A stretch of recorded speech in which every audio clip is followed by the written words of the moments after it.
Hello, humans, and welcome to another episode of Gen X Gamer. Members get a couple of outtakes here. Sometimes I start recording things, guys, and then as I'm recording them, I think, I should have done it this way. I don't have time for scripts, guys. When I stop doing something at home, that's when I come here and I just hit record. Right? I want to make this as easy as possible so I can give you the most amount of content possible. And what I want to do here, guys, is talk to you about these games like COD and how they haven't been delivering what people want. They haven't. Whatever they want to say, it doesn't matter. I'm playing around with this stuff here. It doesn't matter. People are not happy with your product.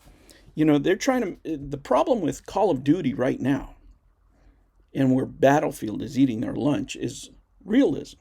Right? At the end of the day, that's what it is. Old school realism.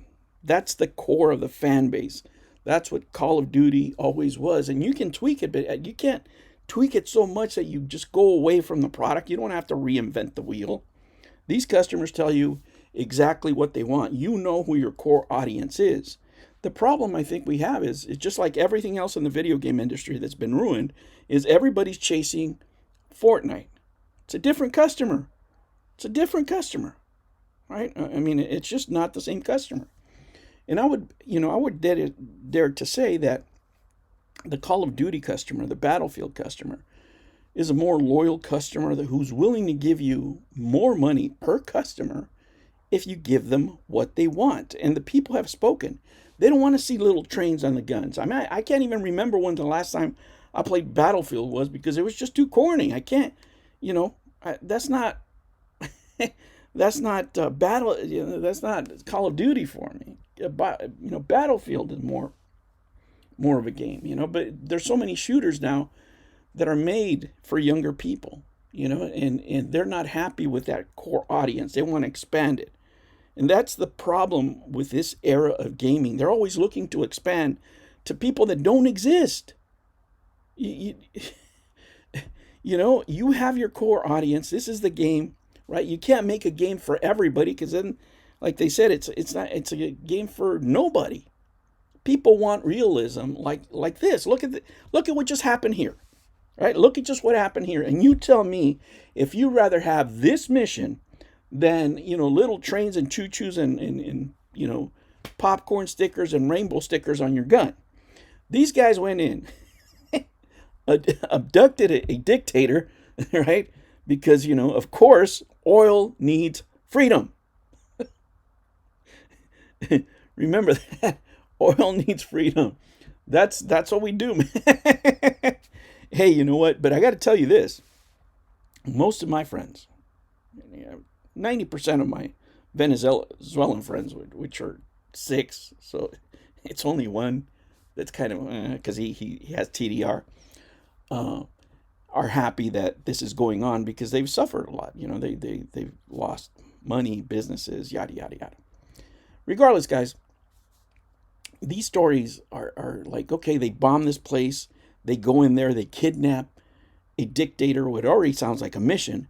They bomb the mausoleum of the old dictator. So even if this guy doesn't want to be cremated, he was cremated anyway. Right? But these are stories. I mean, how come we don't have these deep missions about Russia or Ukraine? Man, you got North Koreans over there. That right there could be like a mission on its own. You're in there, you're in the midst of it, and all of a sudden you're surrounded by North Koreans who, if you've seen the news, these guys are putting grenades under their chin because they've been brainwashed so much. They don't know what's they don't know what's up, right? Like, they believe that they're doing all this stuff.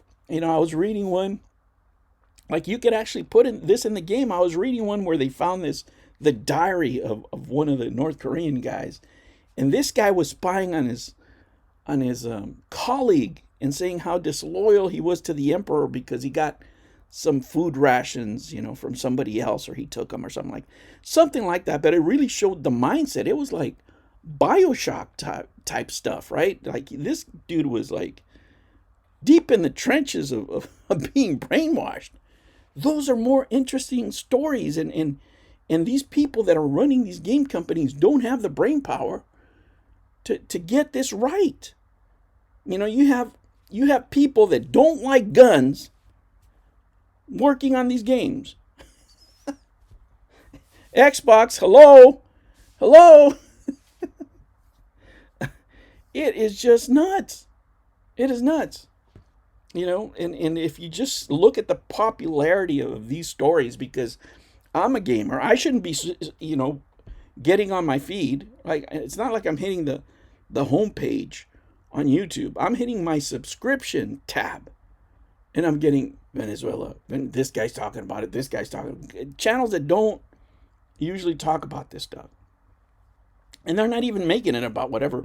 Here I'm linking it to creativity of video games, right? I'm doing something. These guys aren't even doing that. It's like, okay, all of a sudden you're Asmongold, right? Asmongold is not enough for the, for the videos. I'm going to do social commentary right now. Whatever. Maybe that's the way to go on YouTube to blow up, right? But I think a more important observation for us as gamers, that we're just talking about the gaming, right, aspect of it, is how creativity, how writing has really gone so far south, especially in our first-person shooters. And I'm a big fan of the genre. I like first-person shooters. I like the original Call of Duties, where they're really entrenched in that war setting. And I'm so unhappy that they just went straight to this. Like their one-player campaigns just are not what they used to be. And I think they make a mistake by doing that, because there's a player out there, right? That there's a gamer out there that really loves those experiences, right? Especially old school gamers, and they have to realize. The average age of a gamer right now is like 37 years old, 36 years old. So a lot of them grew up with 7th generation stuff, which is full of these type of games. Ubisoft. Look at a mentally bankrupt Ubisoft. Can you imagine? Wouldn't this Maduro thing be a great mission for a Splinter Cell? Because they had all those CIA guys, right? They had all those CIA guys all over the city planning all this stuff ahead of time. You can do a story about that. There's so many ways you could go. And these guys can't figure out that they're giving you little trains and little stickers on a gun, and that's how they want to bring you back.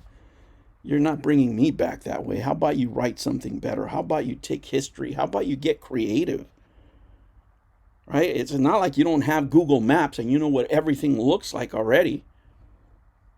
We're in the era where these things could be done so, a lot more efficient than they were back in the day. But you tell me why these games are better quality games than what they make today. Make that make sense. These games are of a better quality because they come out finished than the games today. That's the problem with all these guys. But that's my rant, guys. That's my rant. I wonder if Maduro's going to be able to play video games in jail. Probably not. All right, guys. I will catch you on the next one. Take care.